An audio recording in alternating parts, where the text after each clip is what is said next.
Je suis au colloque de la COPS et j'ai le bonheur de rencontrer Nancy Bouchard, qui est enseignante en première année, et avec elle, on va aborder comment trouver sa voie comme enseignante.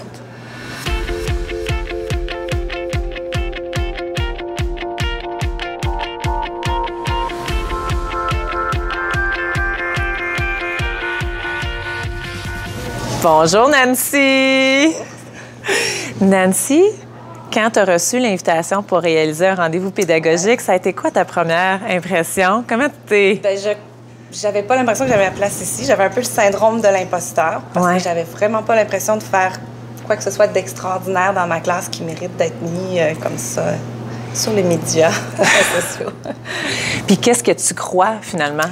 Mais en fait, ce qui arrive, c'est que j'ai la profonde conviction qu'il n'y a pas une seule façon d'enseigner, qu'il y a plein de bonnes façons d'enseigner. S'il y avait une façon miracle, on la connaîtrait, tout le monde l'utiliserait. Donc, j'ai juste l'impression que quand on enseigne, il faut trouver sa voie. Il faut connaître ses convictions, connaître ses valeurs, être fidèle à ça et trouver les approches, les façons de faire qui nous interpellent, qui résonnent en nous puis qui nous permettent de vivre ces valeurs-là et ces convictions-là. Mais Nancy, comment on fait ça? En fait, comment toi, te fais pour trouver ta voie? Bien, je pense que ça part de la curiosité. Donc, quand j'entends parler quelque chose de nouveau, quand je vois quelque chose de nouveau, je vais aller creuser un peu, aller voir si ça me correspond ou pas. Souvent, c'est aussi d'avoir une espèce de regard critique. Donc, souvent, en éducation, on va nous apporter des nouvelles approches, des nouvelles méthodes, un peu comme des recettes, mais c'est pas ça, enseigner.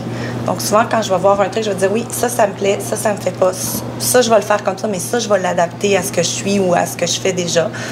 Souvent aussi, il faut pas penser qu'on doit balayer du revers tout ce qu'on fait. Il y a plein de bonnes choses qu'on fait dans notre pratique, mais on peut toujours bonifier. Donc, faire un peu plus ou faire un peu différemment. Puis ça peut faire une grande différence. Ça peut faire une grande différence. Mais je te sens et je t'entends sur ton X, effectivement. Oui. Bien, j'ai gradué de l'UQAM en 96. J'ai fait un peu de suppléance, un petit contrat en 5e année. Mais je me suis retrouvée ensuite dans un poste de première année. Puis ça fait plus de 20 ans que j'enseigne en première année. Puis j'ai encore chaque jour du bonheur et du gros plaisir. Là. Puis aujourd'hui, qu'est-ce que tu dirais que tu mets en action dans ton quotidien de tous les jours avec l'enseignante que tu es, qui a revu, qui a changé, Bien, l'an passé, j'ai participé à un projet pilote avec Pascal, qui est Dominique Chaillet. Oui, la conseillère pédagogique en TIC de ma commission scolaire. Et elle m'a amenée hors de ma zone de confort. Donc, j'ai commencé à travailler la programmation avec les petits. Wow! C'est quelque chose qui piquait beaucoup ma curiosité, mais qui faisait peur. C'est comme un gros morceau qu'on ne sait pas par quel bout prendre, on ne sait pas trop comment on va amener ça avec les petits. Et puis de faire partie de la communauté de pratique, ça a été vraiment une révélation pour moi. Puis, qu'est-ce que tu veux dire par communauté de pratique? C'est que dans ton école, il y a eu plusieurs enseignants qui se sont lancés en programmation, accompagnés par Pascal Dominique. C'était pas dans mon école. On était plusieurs enseignantes de différentes écoles. Oui. Et avec Pascal, elle nous donnait une petite formation. On avait le temps d'explorer, d'expérimenter les outils, d'échanger entre collègues pour voir, moi, je le vois comme ça, ou je l'utiliserais de cette façon-là, ou j'utiliserais telle stratégie de gestion de classe pour amener cet outil-là. Et on retournait chacune dans nos milieux, on expérimentait nos choses chacune à notre façon, et quand on revenait, on partageait ces expériences-là. Donc, on bonifiait notre pratique à la lumière des expériences de l'autre. « Ah, t'as fait ça de même, j'y ai pas pensé, la prochaine fois, je vais utiliser ce truc-là. » Donc, cette espèce de co-construction-là, d'échange qui permet justement d'aller plus loin que si on réfléchit tout seul dans notre petit coin. C'est ça, puis de démystifier. Qu'est-ce qui a été l'élément déclencheur qui t'a donné le goût d'embarquer dans ce projet-là? Parce que tu as dit, j'ai sorti de ma zone de confort. Oui, c'est un collègue. Donc, j'ai un collègue, moi, Louis Laroche, qui est déjà très habile, donc très outillé avec la technologie. Il fait de la robotique avec ses élèves. Et c'est notre répondantique, notre répondantique à l'école. Donc, c'est lui qui m'a approché. Il me dit, écoute, Pascal cherche quelqu'un, je te verrai, ça te tente-tu de te lancer? C'est vraiment... C'est beaucoup ça aussi, ce qui me nourrit comme enseignante. J'ai besoin de ce contact-là, de cet échange-là avec les collègues. T'sais, on ne peut pas enseigner la porte fermée dans notre classe. On a besoin de Puis on peut pas réinventer la roue chacun de notre bord tout le temps.